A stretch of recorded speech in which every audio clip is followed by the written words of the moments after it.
तो last class probability में हमने क्या किया था, लॉ ऑफ टोटल प्रोबेबिलिटी, है ना, लॉ ऑफ टोटल प्रोबेबिलिटी किया था। आज के क्लास में हम बात करेंगे बेस थ्योरम की।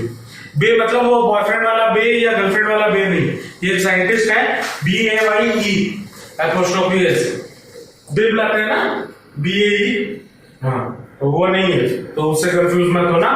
और अगर बनाना चाहते हो बे को तो प्रोबेबिलिटी को बे बना लो, 10 मार्क आराम से मिल जाएंगे एग्जाम में, ठीक है। तो उसके लिए प्रैक्टिस करना हो, जैसे गर्लफ्रेंड बॉयफ्रेंड के साथ बात करना जरूरी है टू मेंटेन ए रिलेशनशिप, वैसे ही यहाँ पे प्रोबेबिलिटी के साथ अगर वैसा रिलेशन बना दे तो हो सकता है 10 मार्क मिल जाए प्रोबेबिलिटी में।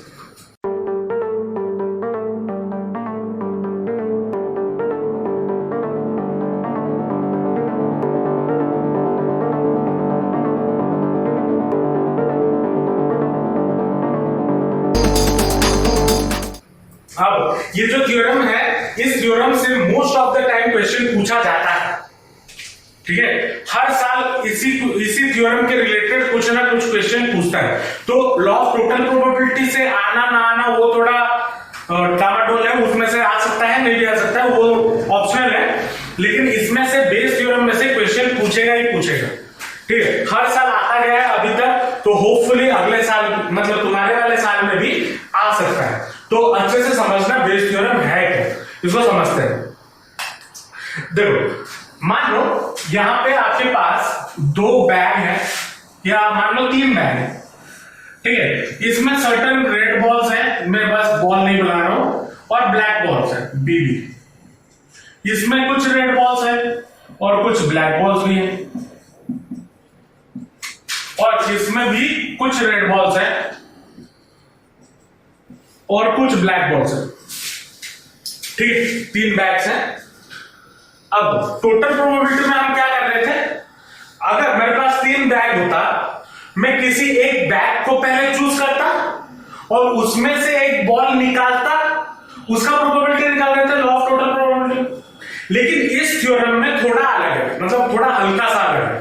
क्या अलग है, मान लो ये 3 बैग्स हैं, उसमें से मैंने रैंडमली किसी में से एक बॉल निकाला, वो कोई भी बैग हो सकता है, बैग 1, बैग 2, बैग 3। मैं एक रेड बॉल निकाला मान लो, या फिर मान लो मैंने एक ब्लैक बॉल निकाल लिया।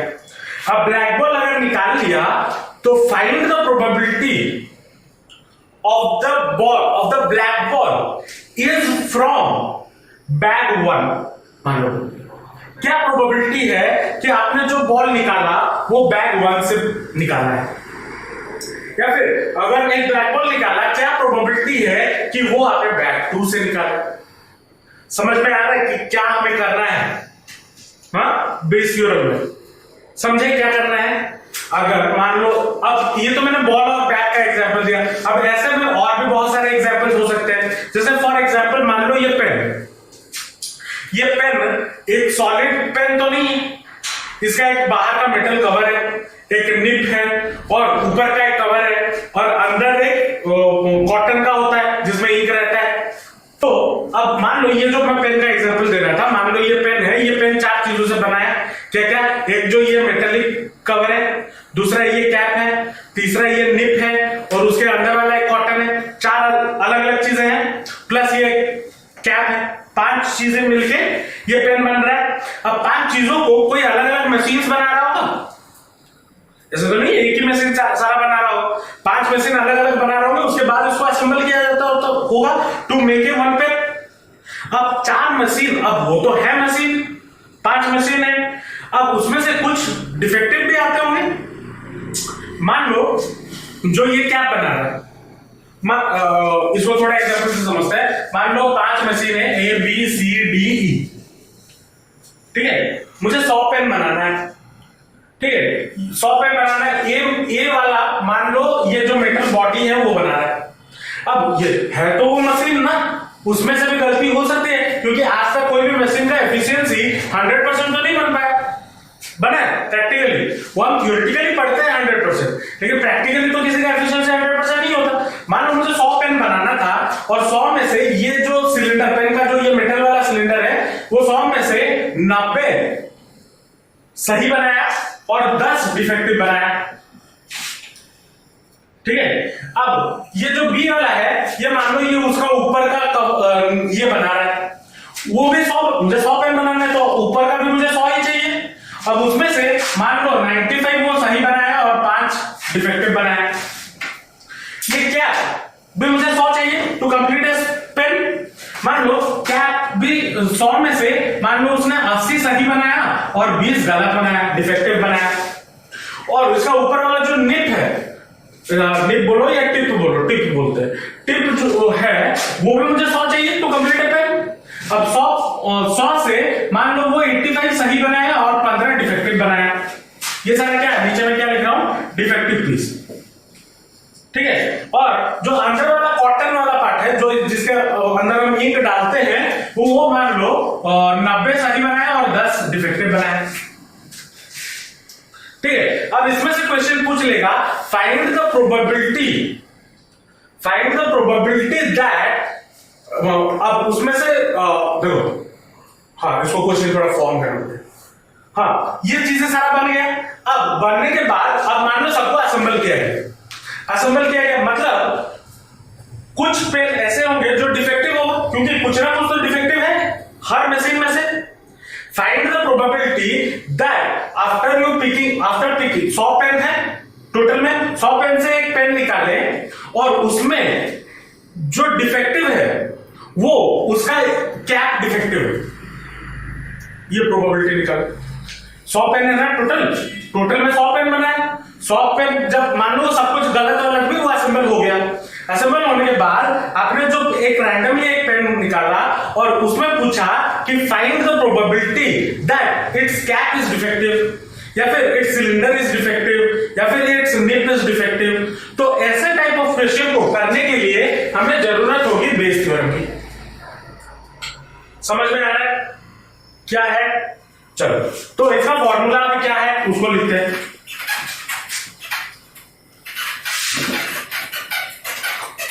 मान लो आपका सैंपल स्पेस क्या हो गया, मान लो लेट आपका सैंपल स्पेस हो गया, सैंपल स्पेस मान लो हो गया S, ठीक है। और म्यूचुअली एक्सक्लूसिव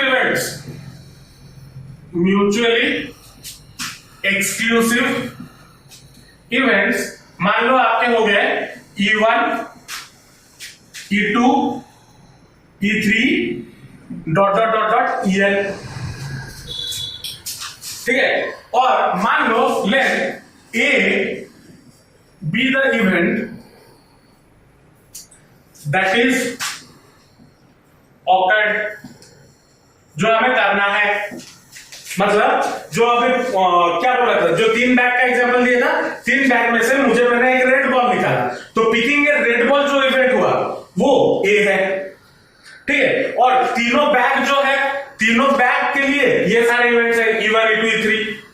तो मैंने जो क्वेश्चन पूछा था, probability of getting a red ball from the second bag, वो निकालना है ना। तो मतलब probability of getting a red ball when EI is occurred, ये हमें निकालना होगा, सॉरी ये उल्टा है, probability of EI when A occurred, मतलब एक बॉल जब निकाला, तो that will be equal to कितना हो जाएगा, probability of EI in when A occurred into probability of EI,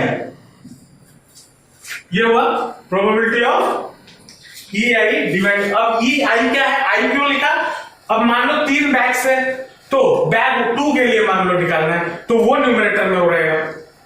अगर बैग 3 के लिए होता तो वो इवेंट न्यूमरेटर में रहेगा, डिवाइडेड बाय क्या था, हाँ P E1 into P E1 into when A occurred, टग लिखा है क्या, fuck, A when EI occurred,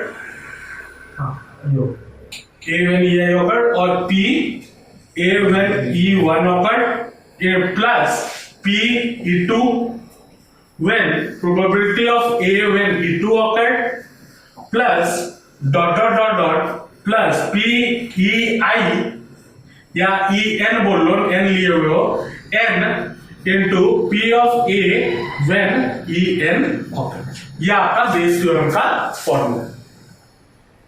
ठीक है, अब इसका क्वेश्चन करेंगे, हो क्वेश्चन करेंगे, 5-6 क्वेश्चन करेंगे तो समझ में आएगा कि क्या हो रहा है। इंपॉर्टेंट है, बेस थ्योरम के क्वेश्चन हर साल बोर्ड में आते हैं। ठीक है, पहले इसको लिख लो, फिर क्वेश्चन पे चलेंगे। अब आते हैं बेस थ्योरम के क्वेश्चन पे। पहला क्वेश्चन क्या बोला है? In a bolt factory, machines A, B and C manufacture respectively 25%, 35% and 40% of the total bolts। मतलब जितने भी बोल्ट प्रोड्यूस हो रहे हैं उसमें से मशीन ए कितना परसेंटेज का बोल्ट बना रहा है? 25% का। मशीन बी कितना बना रहा है? 35% का। और मशीन सी कितना बना रहा है? 40% का। चलो, of the total of their output, अब उसका जो आउटपुट निकल रहा है उसमें से 5, 4 एंड 2% का आर रेस्पेक्टिवली डिफेक्टिव बोल्ट। मतलब अगर ए में से, इसको जरा समझना, अगर ए में से 10 बोल्ट बने, एक एग्जांपल ले रहा हूं, ए में से अगर 10 बोल्ट बने तो उसमें से 5 डिफेक्टिव होंगे। बी में से अगर 10 बोल्ट बने तो उसमें से 4 डिफेक्टिव होंगे। और सी में से अगर मान लो 10 बोल्ट बने उसमें से 2 डिफेक्टिव होंगे। समझे क्वेश्चन में क्या गिवन है? चलो, a bolt is drawn at random from the product, मतलब प्रोडक्ट में से रैंडमली एक बोल्ट को निकाला गया। If the bolt drawn is found to be defective, मतलब जो बोल्ट निकाला गया ये देखा गया कि बोल्ट क्या है? डिफेक्टिव है। तो what is the probability that it is manufactured by the machine B? मतलब जो बोल्ट निकाला गया, क्या प्रोबेबिलिटी है उसमें जो खराबी होगी वो बी मशीन के लिए वजह से होगी। समझ में आया क्वेश्चन क्या है? अब यहां पे मेरे पास कितने मशीन्स हैं? 3। तो मैं 3 इवेंट डिक्लेयर करूंगा। लैंग्वेज, कंप्यूटर लैंग्वेज में डिक्लेयर बोलते हैं ना, 3 इवेंट डिक्लेयर करूंगा। और एक इवेंट हमारा क्या है? एक बोल्ट मैंने ड्रॉ किया और वो बोल्ट क्या हुआ? डिफेक्टिव हुआ। तो 4 इवेंट मुझे डिक्लेयर करना होगा, है ना? तो मान लो मैंने 4 इवेंट डिक्लेयर किया। एक है E1, E2, E3 और ए क्या है? Bolt is defective. E3 क्या है? E1 क्या है? क्या बोल्ट मेड इन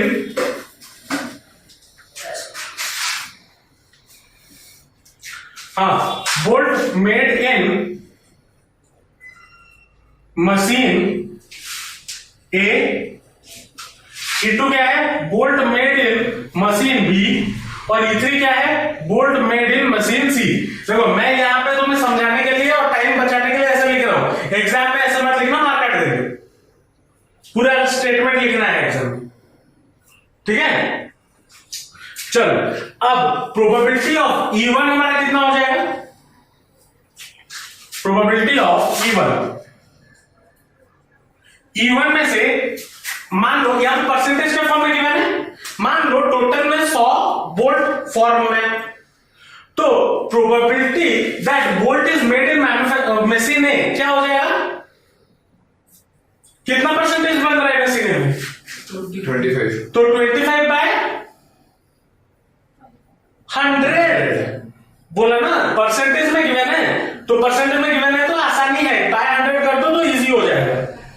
ठीक है, तो 25/100।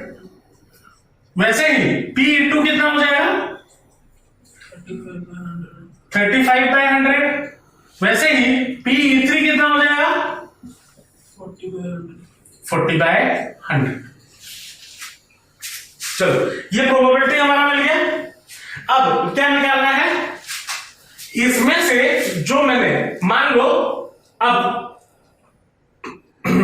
3 मशीन है, 3 मशीन बोल्ट बना रहे, ठीक है ना? अब अगर मैं कोई भी एक बोल्ट निकालता हूं, मान लो वो मशीन ए से डिफेक्टिव हो, तो क्या होगा? Probability of A when E1 awkward. अगर मैं मान लो कोई रैंडमली एक बोल्ट इसमें से उठा रहा हूं तो क्या होगा, प्रोबेबिलिटी ऑफ ए क्या है, वोल्टेज डिफेक्टिव, कहां से निकाल रहा हूं, मशीन ए से, मतलब E1 से, तो probability of A when E1 awkward होगा ना। तो probability of A when E1 awkward, इसका मतलब क्या है, probability of bolt is defective from machine A। मतलब जो मैंने बोल्ट उठाया वो मशीन ए से डिफेक्टिव है।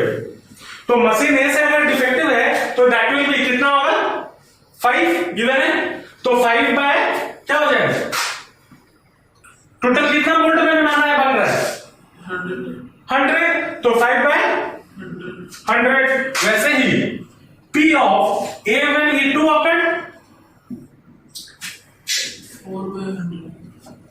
4 बाय 100। वैसे ही P when probability of A when E3 occurred कितना हो जाएगा, 2 बाय 100। यहां तक समझे या नहीं समझे, समझ में आया। अभी हमें निकालना क्या है,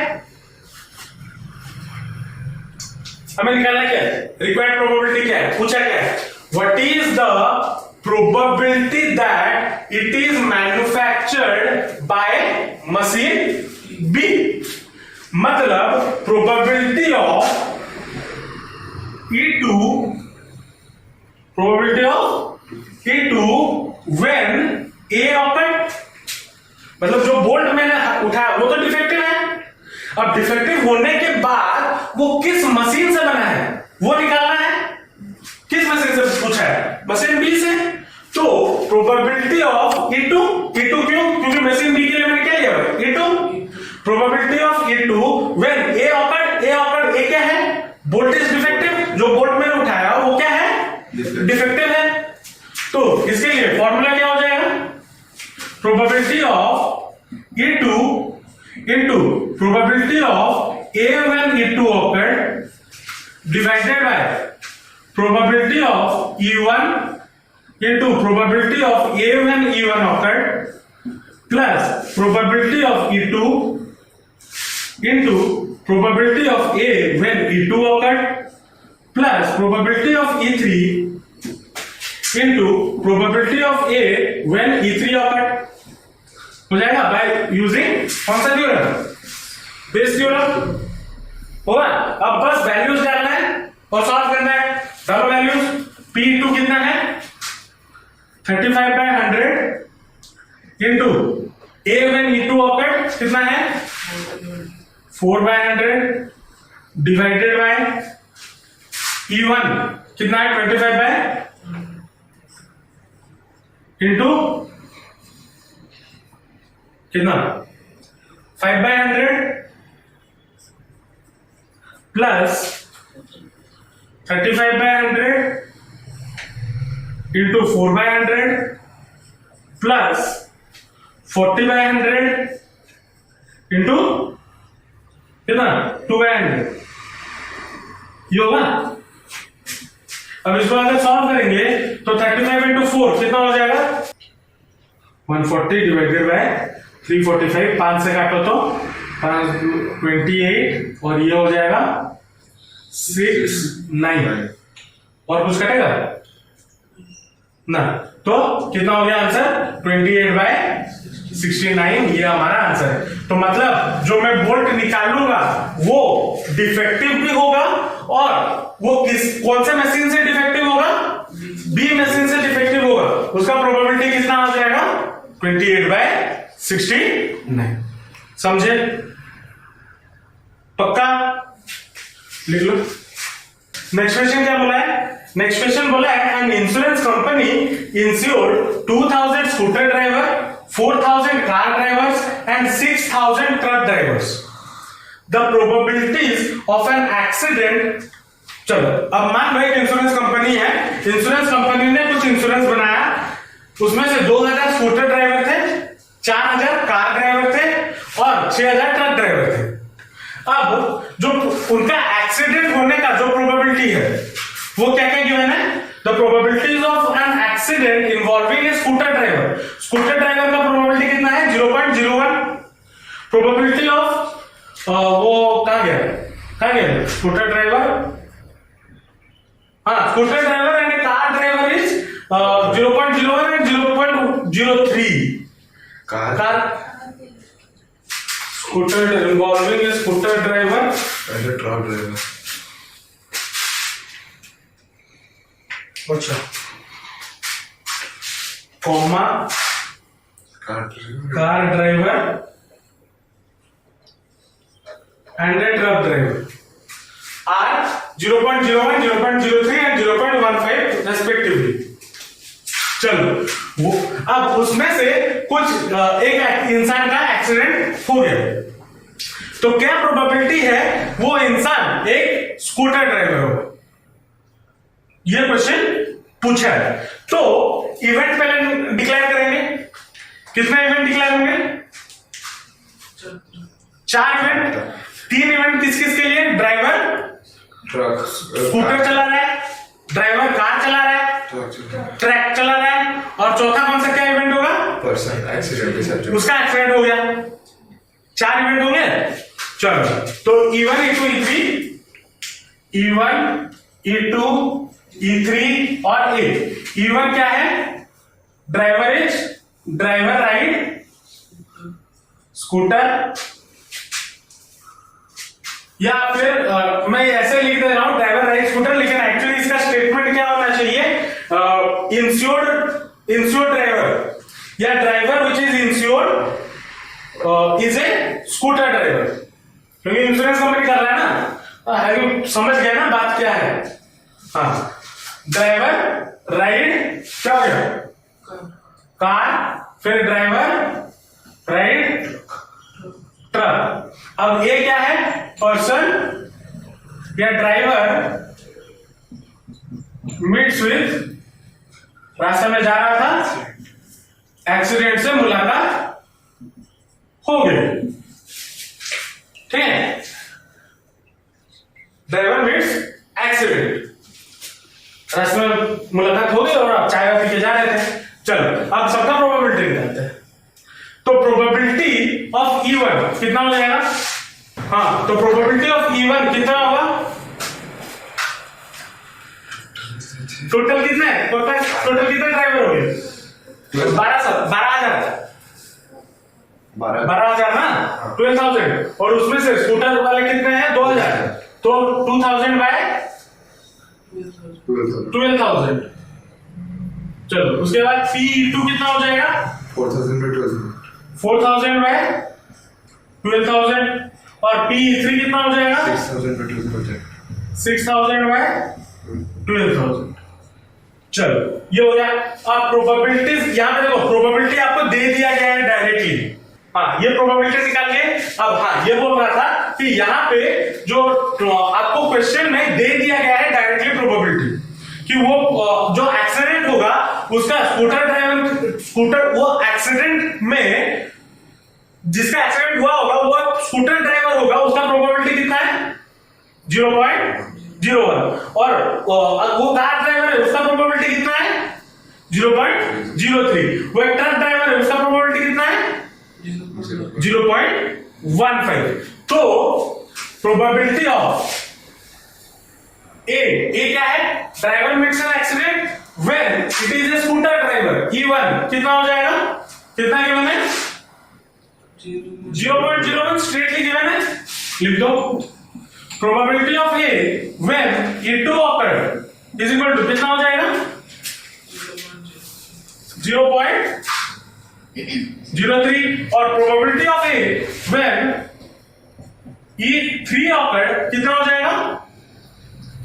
0.15। अब मुझे पूछा क्या है?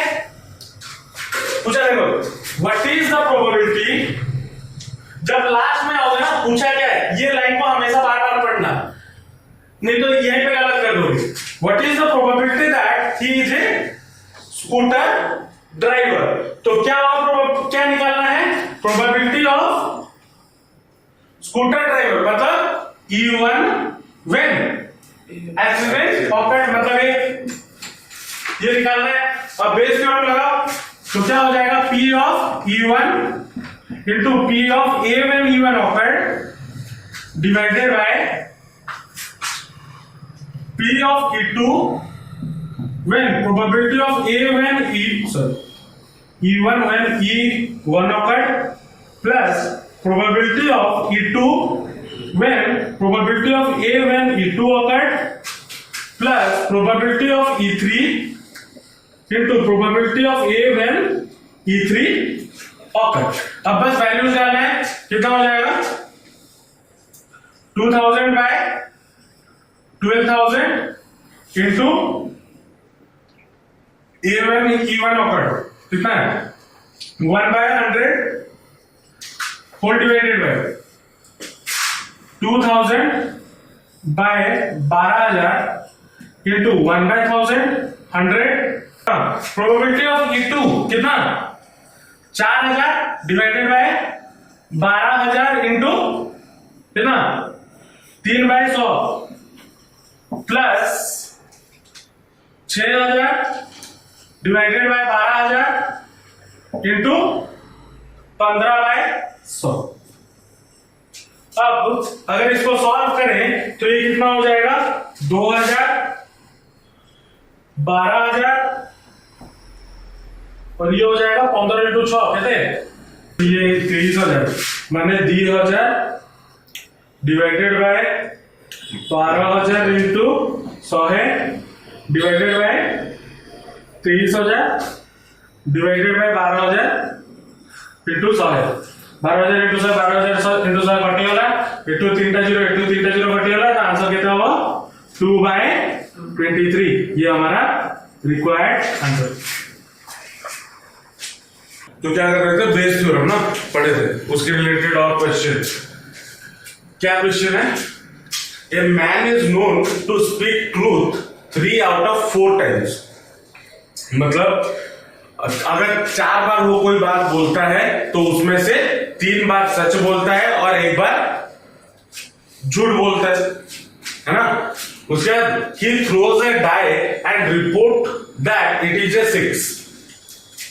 उसने एक डाई थ्रो किया, अब डाई थ्रो करने के बाद हो सकता है उसमें 6 आया हुआ हो या फिर और एक पॉसिबिलिटी है उसमें 6 नहीं आया हुआ। अब जब 6 आया हुआ हो सकता है वहां पे वो आदमी सच बोला, मतलब 6 आया वो बोला 6, लेकिन ये भी तो है कि वो आदमी हमेशा सच नहीं बोलता। ऐसा भी हो सकता है 6 नहीं आया हुआ हो और वो बोल दे 6 आया हुआ है। 2 केसेस हो सकते हैं। चलो अब यहां पे पूछा क्या है, find the probability that it is actually 6। पूछा है कि क्या प्रोबेबिलिटी है कि वो 6 भी हुआ हो और वो आदमी सच भी बोल रहा हो, तभी जाके वो पता चलेगा क्या प्रोबेबिलिटी की एक्चुअली 6 है। समझ रहे हो क्वेश्चन को या नहीं। तो यहां पे हम कितना इवेंट लेंगे, क्या क्या इवेंट लेंगे,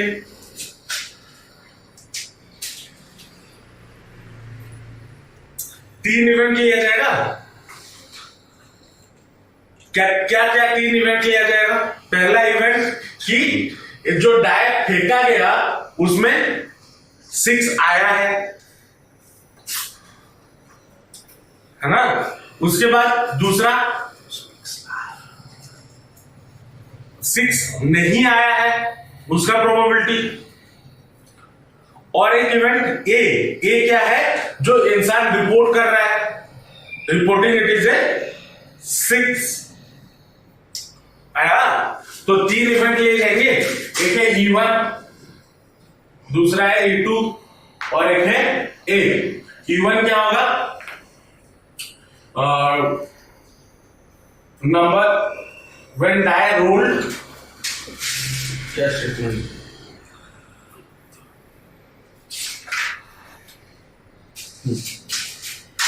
सिक्स ऑकर्स और दूसरा 6 डज नॉट ऑकर। और ये क्या हो जाएगा कि वो मैन ने जो ओवल आदमी ने जो रिपोर्ट किया, या मैन रिपोर्ट्स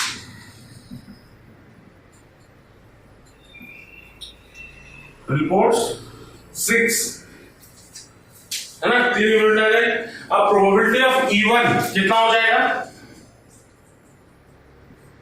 अगर एक डाई फेंका जा रहा है उसमें 6 आने की कितने प्रोबेबिलिटी है?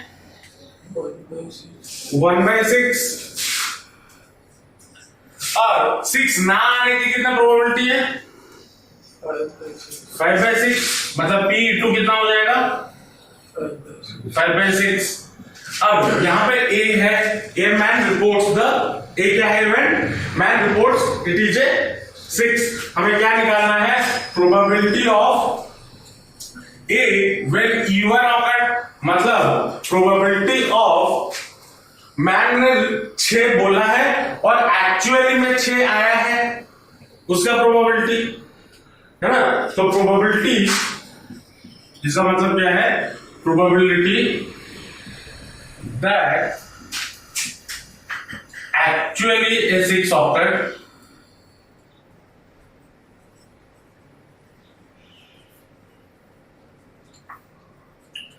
and man reports 6, क्या हो जाएगा इसका प्रोबेबिलिटी? अगर 6 आया हुआ है और वो 6 अगर आया हुआ है और वो 6 बोल रहा है कि हाँ 6 आया हुआ है, क्या प्रोबेबिलिटी हो जाएगा? मतलब वो आदमी क्या बोल रहा है? सच बोल रहा है। तो सच बोलने का प्रोबेबिलिटी कितना है? 3/4। और probability of A when E2 occurred, मतलब क्या? प्रोबेबिलिटी that actually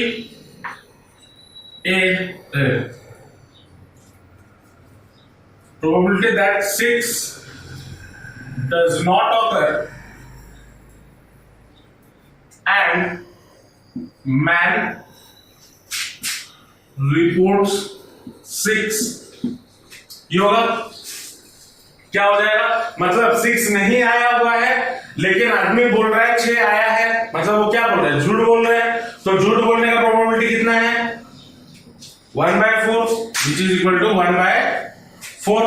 अब हमें निकालना क्या है? पूछा है find the probability that it is actually a 6, मतलब probability of E1 actually a 6 occur when he is telling the truth, मतलब मैन रिपोर्ट 6, ये होगा ना। तो इसका क्या हो जाएगा? By using Bayes theorem, P of E1 into P of A when E1 occurred divided by P of E1 into P of A when E1 occurred plus P of E2 into P of A when E2 occurred, ये होगा। इसको solve करने जाए तो कितना हो जाएगा? 1/6 into A when E1 occurred 3/4 whole divided by 1/6 into 3/4 plus 5/6 into 1/4, ये होगा। इसको सॉल्व किया जाए तो that will be equal to कितना? 3/6 into 4 into 6 into 4 divided by 3 plus 5 कितना? 8। तो 6 into 4 6 into 4 गेट्स कैंसिल, तो कितना बच गया? 3/8। ये हमारा रिक्वायर्ड आंसर है। समझ में आया कैसे करना है? बिल्कुल। नेक्स्ट क्वेश्चन क्या बोला है? नेक्स्ट क्वेश्चन बोला है a card from a pack of 52 card is lost. ठीक है, मतलब 52 कार्ड था उसमें, उसमें से एक कार्ड खो गया। अब अगर एक कार्ड खो गया, वो कोई भी सूट का हो सकता है, आइदर स्पेड का हो सकता है, आइदर हर्ट का हो सकता है, आइदर आपका क्लब्स का हो सकता है, इधर आपका डायमंड का हो सकता है, उसके बाद क्या बोला है, from the remaining cards of pack 2 cards are drawn and are found to be hearts. मतलब जो खो गया था, मान लो 52 कार्ड्स थे, उसमें से एक खो गया, तो टोटल कितने कार्ड बचे? 51 कार्ड बचे। अब 51 कार्ड में से 2 कार्ड निकाले गए और ये देखा गया दोनों कार्ड क्या है, हार्ट है। ठीक है, पूछा क्या है, find the probability of missing card to be heart. मतलब जो कार्ड मिसिंग है उसका प्रोबेबिलिटी निकाल, जो मिसिंग है वो हार्ट होगा, उसका प्रोबेबिलिटी निकालो। ये क्वेश्चन पूछ रहे हैं। चलो, तो पहले हम यहाँ पे इवेंट डिक्लेयर करते हैं। इवेंट यहाँ पे क्या हो जाएगा, E1, E2, E3, E4 और E। 5 इवेंट होंगे। E1 क्या होगा, मिसिंग कार्ड इज हार्ट। दूसरा मिसिंग E2 क्या हो जाएगा, मिसिंग कार्ड इज मान लो डायमंड। फिर मिसिंग कार्ड इज स्पेड। उसके बाद missing card is club.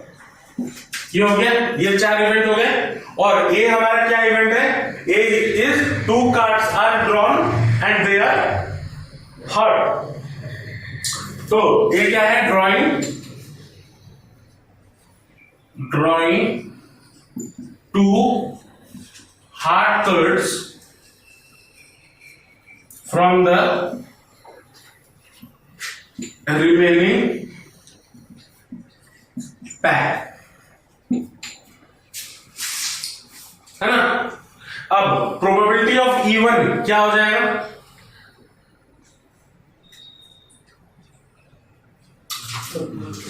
P bye probability of E1 कितना हो जाएगा,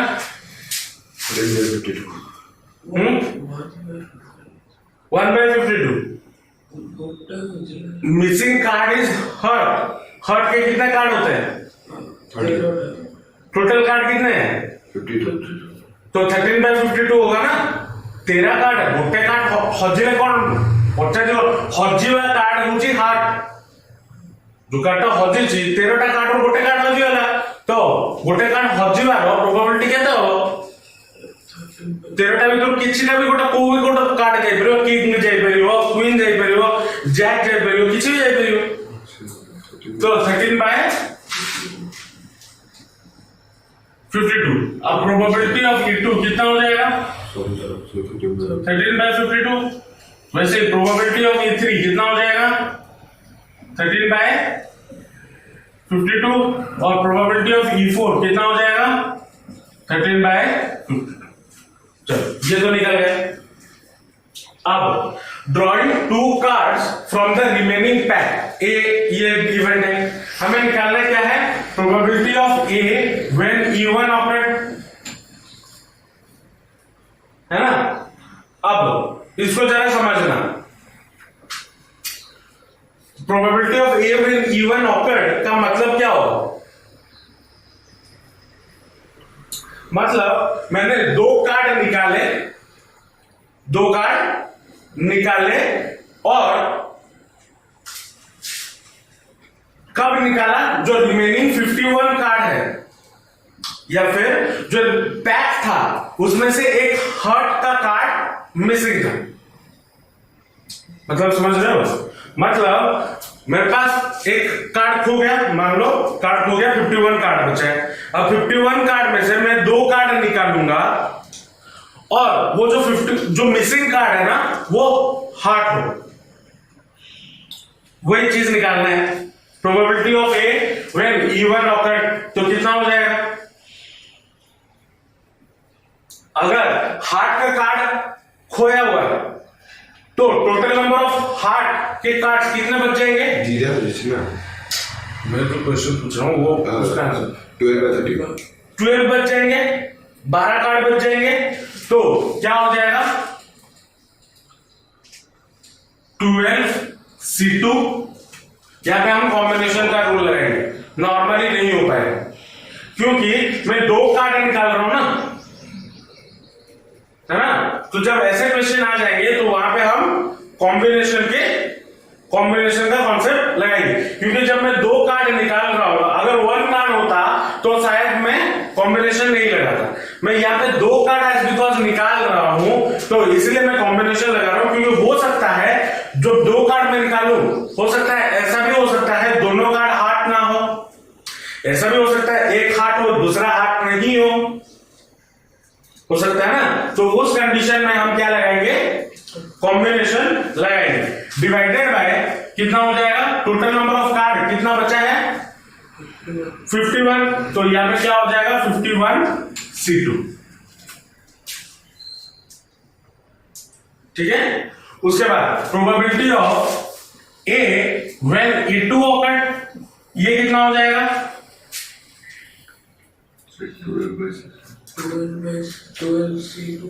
12C2 कैसे, ए व्हेन E2 बोला है ना, ए मैंने 2 कार्ड निकाले जो कि हार्ट है और एक कार्ड खोया हुआ है जो कि डायमंड है, तो 12 कैसे होगा।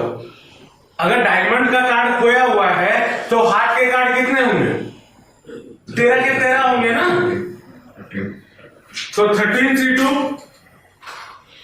डिवाइडेड बाय कितना 51C2, क्योंकि टोटल नंबर ऑफ कार्ड तो इतना ही बचा है ना 51C2, 51 कार्ड ही बचा है। उसके बाद probability of A when E3 occurred कितना हो जाएगा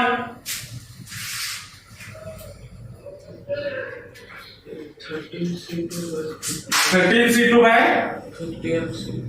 51C2, और probability of A when E4 awkward कितना हो जाएगा वही 13C2 bye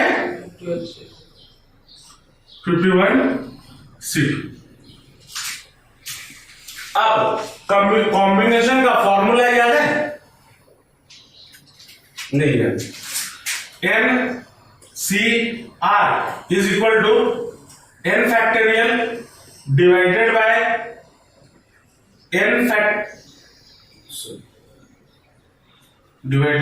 r factorial into n minus r factorial. NCR का मतलब क्या होता है, n factorial divided by r factorial into n minus r factorial.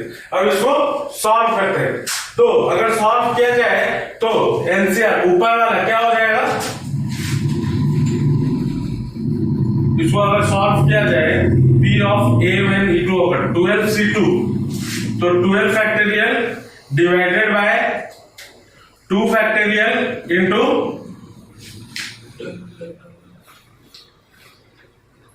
10 factorial whole into ये हो जाएगा कितना 51 फैक्टोरियल, वो 51 फैक्टोरियल नीचे रहेगा 51 फैक्टोरियल, और ऊपर कितना हो जाएगा 2 फैक्टोरियल इंटू 50 फैक्टोरियल 49 फैक्टोरियल, ये होगा ना।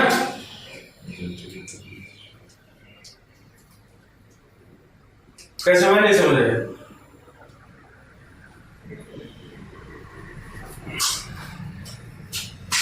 ये वाला समझ में,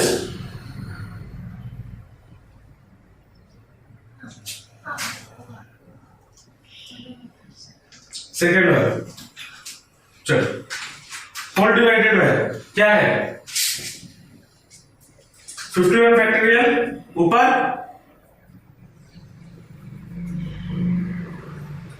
51 फैक्टोरियल होल डिवाइडेड बाय कितना हो जाएगा n माइनस r, कितना 51 माइनस कितना होगा इंटू r फैक्टोरियल, r कितना है इंटू 2 फैक्टोरियल। अब इसको अगर मैं ऊपर लेके जाऊं तो क्या हो जाएगा 49 factorial into 2 factorial divided by 51 factorial, ये होगा। अब समझे, भगवान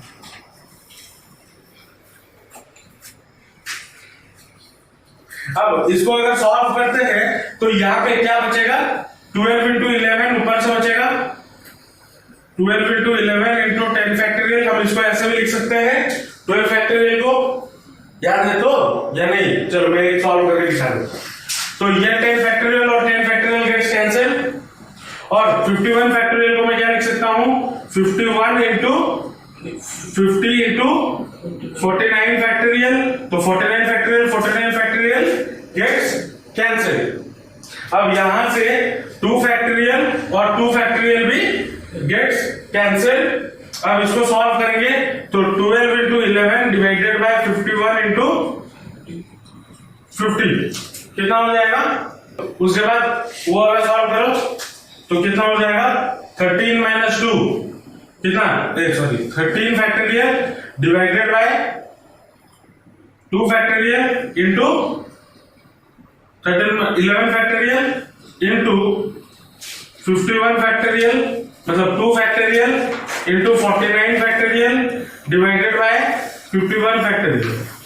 तो इसको सॉल्व करेंगे तो 2 फैक्टोरियल गेट्स कैंसिल। 13 फैक्टोरियल को मैं लिख सकता हूं 13 इंटू 12 इंटू 11 फैक्टोरियल, और 49 फैक्टोरियल को मैं लिख सकता हूं, सॉरी 49 फैक्टोरियल को इसको लिख सकता हूं 51 इंटू 50 इंटू 49 फैक्टोरियल। तो 49 factorial gets cancel, 11 factorial gets cancel. तो बचा कितना, 13 इंटू 12 डिवाइडेड बाय 51 इंटू 50। और वैसे ही इसका भी क्या हो जाएगा, 13 इंटू 12 बाय 51 इंटू 50, और वैसे ही इसका क्या हो जाएगा, 13 इंटू 12 डिवाइडेड बाय 51 इंटू 50। ये हो जाएगा।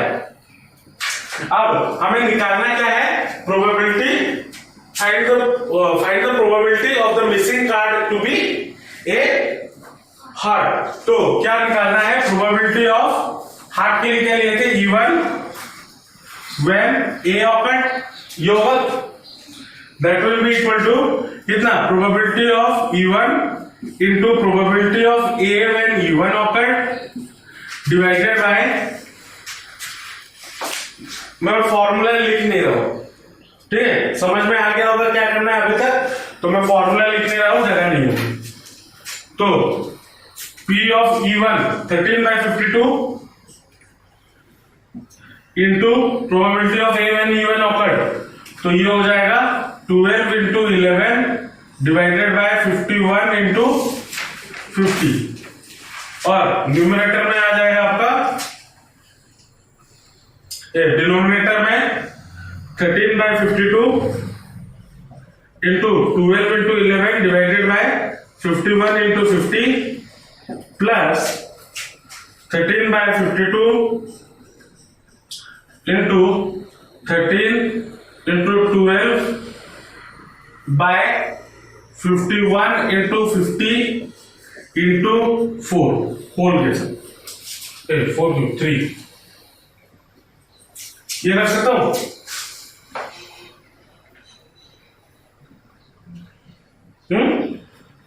कर सकता हूं ना। तो इस होल के साथ अगर इंटू 3 है तो ये ब्रैकेट हटा दिया, ऊपर इसके साथ 3 मल्टीप्लाई हो जाएगा। इसको सॉल्व करेंगे तो 13 इंटू 12 इंटू 11 कैलकुलेटर करो, ले लो 13 इंटू 12 इंटू 11। अच्छा, इसको सॉल्व करने की जरूरत नहीं क्योंकि इतना लंबा लंबा आ रहा है, हमें काटना है ना सिर्फ, क्योंकि बाद में सिंपलेस्ट फॉर्म में ही तो लाना है। अब देखो यहां से डिनोमिनेटर, इन सबका डिनोमिनेटर और इन सबका डिनोमिनेटर सेम है तो कैंसल आउट हो जाएंगे। चलो अब यहां पे देखो, यहां के ऊपर से कॉमन क्या किया जा सकता है, 13 इंटू 12 कॉमन जा सकता है, और इधर से भी 13 इंटू 12 कॉमन, अच्छा वो छोड़ो, तो 13 into 12 into 11 whole divided by, यहां से क्या कॉमन चला जाएगा, 13 इंटू 12 अगर कॉमन ले लिए ଭିତରେ ଗୋଟେ 13 11 ରହିବ हैं? ଭିତରେ ଗୋଟେ 13 ରହିବ 11 ରହିବ 3 ରହିବ बराबर 13 इंटू 11 ये बचेगा तो 11 प्लस 13 इंटू 3 13 और 12 चला गया, इधर से भी 13 और 12 चला गया, 13 इंटू 3 मतलब 39। तो यहां से 13 इंटू 12 गेट्स कैंसिल, तो बचा कितना 11 बाय ये हो जाएगा 0 4 5 50 11 बाय 50 आंसर वही है। 11 बाय 50 यह हमारा रिक्वायर्ड आंसर। तो बाद में सॉल्व करने की जरूरत नहीं है, ऐसे कॉमन लेके भी कर सकते। अब मान लो क्वेश्चन आपको पूछा है, suppose a girl throws a die, ठीक है, मान लो अनुष्का एक डाई को फेंकती है। इफ शी गेट्स 5 और 6, अगर जब डाई वो फेंकती है और 5 और 6 अगर आता है, 5 और 6 अगर आता है, she tosses a coin 3 times, मतलब अगर 5 और 6 आ रहा है वो एक कॉइन को 3 टाइम टॉस करेगी। और ये मैंने पहले भी बोल के रखा हुआ है, एक कॉइन को 3 बार टॉस करो या 3 कॉइन को एक साथ टॉस करो, नंबर ऑफ आउटकम सेम होता है। चलो, she tosses a coin 3 times and note the number of heads. 3 coin toss करने के बाद नंबर ऑफ हेड को वो लिखती है। उसके बाद इफ शी गेट्स 1 2 3 4, 5 6 के अलावा अगर 1 2 3 4 नंबर आता है तो she tosses a coin once, तो वो एक बार टॉस करती है। अगर 5 और 6 आ रहा है वो कितने बार टॉस कर रही है, 3 बार टॉस कर रही है। और अगर 1 2 3 4 आ रहा है तो वो कितने बार टॉस कर रही है, एक बार टॉस कर रही है। And note whether a head or tail is obtained, ठीक है। अब क्वेश्चन में पूछा है if she obtain exactly 1 head, अब उसको मान लो एग्जैक्टली 1 हेड मिला है, what is the probability that she threw a 1 2 3 4 with the die. और अब क्या प्रोबेबिलिटी है कि वो जब डाई थ्रो की होगी उसमें से 1 2 3 4 में से कोई एक नंबर आया हो। क्वेश्चन समझ में आया? सोच रहे हो कितनी वेला लड़की है, कॉइन और डाई टॉस करके लिखती रहती है ना। वो सब अनुष्का ही कर सकती है क्योंकि वो तो पढ़ाई करती नहीं है, यही काम कर सकती है ना। चलो, अब यहां पे कितने इवेंट्स आएंगे, 3 इवेंट्स आएंगे। क्या क्या? एक जब 5 और 6 आए इवन, और दूसरा इवेंट जब 1 2 3 4 आए डाई में, और एक इवेंट क्या होगा, एक जब उसे हेड मिला, क्योंकि 3 कॉइन को टॉस करे तब भी तो एटलीस्ट 1 हेड मिलेगा। ऐसा नहीं हो सकता अगर सिर्फ तीनों में टेल आ जाए, तब भी हो सकता है उसको हेड ना मिले।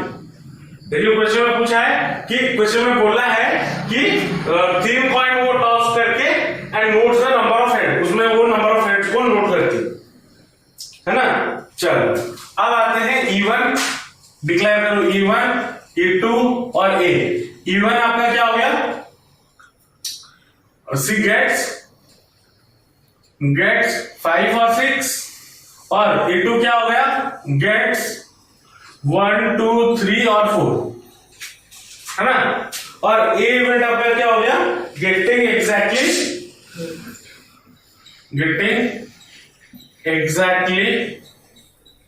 1 हेड।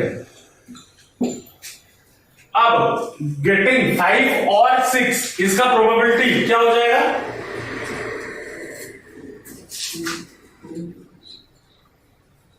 2 बाय, और प्रोबेबिलिटी ऑफ गेटिंग E2 क्या हो जाएगा, 4 बाय 6 होगा या नहीं होगा। अब क्या निकालना है, probability of A when E1 awkward, मतलब यहां पे मुझे क्या निकालना है, अब जब ये चीज हो रहा है probability of A when E1 awkward, इसका मतलब क्या है, probability of getting exactly 1 head exactly one head जब ये दोनों फेंका गया 5 पर 6 जब फेंका गया, जब 5 पर 6 फेंका गया उसने कितना टाइम टॉस किया? 3 टाइम टॉस किया। तो हमें क्या निकालना है? Probability of getting exactly one head, probability of getting exactly one head when coin is tossed 3 times। अब ये क्या हो जाएगा? 3 टाइम अगर टॉस किया गया है उसका सैंपल स्पेस क्या क्या होगा?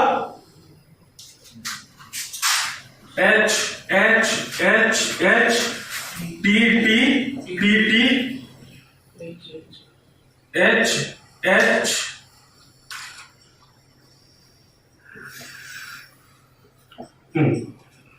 T H T H T H T।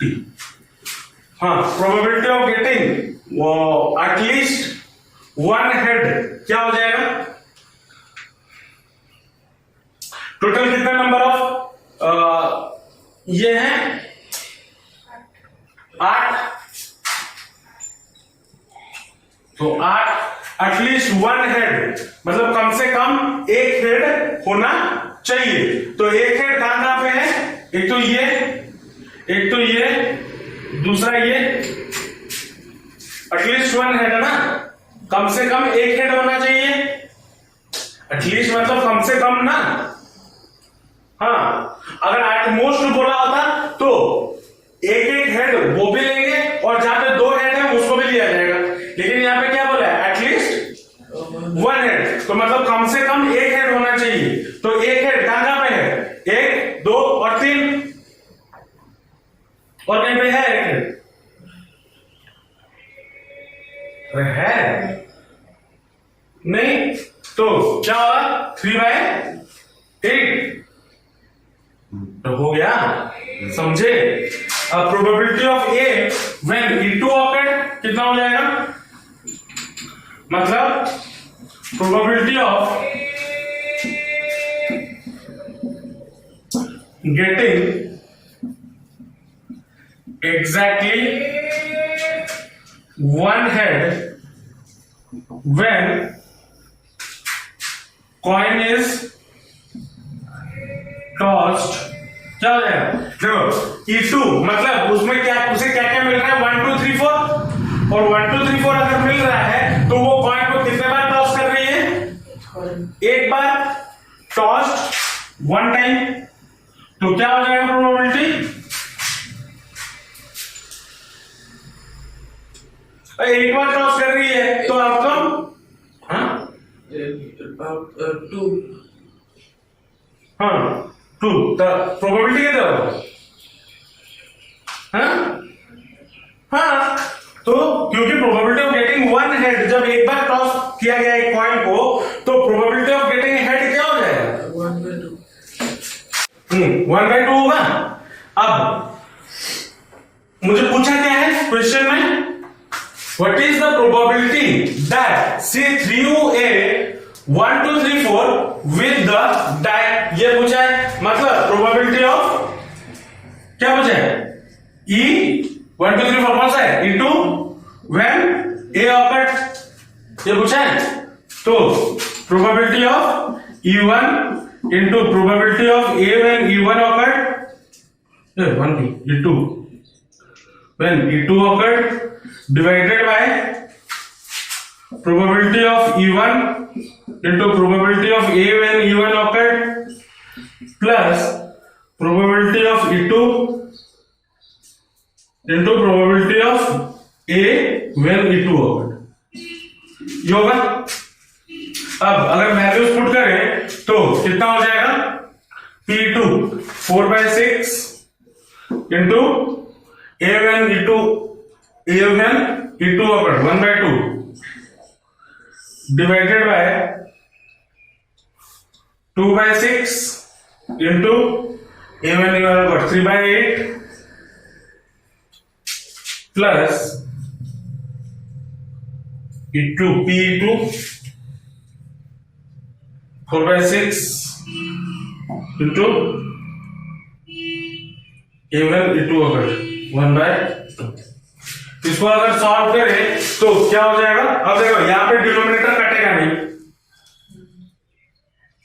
तो क्या हो जाएगा? 4/12 होल डिवाइडेड बाय, इनका एलसीएम कितना हो जाएगा? 4/12 क्यों? 4 into 1 4, 6 into 2 कितने? 10। अब नीचे डिनोमिनेटर में यहाँ पे है 12 और ये होगा कितना? 48, तो एलसीएम कितना हो जाएगा? 48 होगा ना, तो 48 ये हो जाएगा 6 प्लस इसके साथ कितना मल्टीप्लाई करेंगे? 4 प्लस 4 16, तो ये हो जाएगा आपका 22। 16 प्लस 6, तो ये कितना हो जाएगा? 4/12 इंटू 48/22 ये होगा। तो 12 से ये कटा तो 4, 2 से काटेंगे तो 11 और ये 2, 8/11, ये हमारा रिक्वायर्ड आंसर है। समझ में आया बेस थ्योरम के क्वेश्चंस? इसके रिलेटेड क्वेश्चन एनसीईआरटी से प्रैक्टिस करना। क्वेश्चन एनसीईआरटी पार्ट 2 का 2 पीछे से इधर एनसीईआरटी का एक्सरसाइज प्लस एग्जाम्पल 13.2 जाना एनसीईआरटी का, सॉरी 13.3, ठीक है 13.3 जाना एनसीईआरटी के क्वेश्चन में, और 13.3 से पहले जो भी एग्जाम्पल गिवन है वो करना, प्लस 13.3 करना। 13.3 आपका law of total probability plus Bayes theorem दोनों मिला के क्वेश्चन है, ठीक है, जो 2 क्लासेस में आप पढ़े हैं, बेस थ्योरम और लॉ ऑफ टोटल प्रोबेबिलिटी मिला के इसमें क्वेश्चन है। एग्जाम्पल्स क्वेश्चन है आपके 14 और एग्जाम्पल्स 3-4 होंगे, उसको कर लेना। पहले एनसीईआरटी करो, फिर मैं आगे के क्वेश्चन दूंगा, ठीक है। मुझे कल इसके सोल्यूशन चाहिए एनसीईआरटी का, कल मैं कॉपी में देखूंगा, चेक करूंगा, ठीक है। और उसके साथ साथ 13.1 13.2 की हो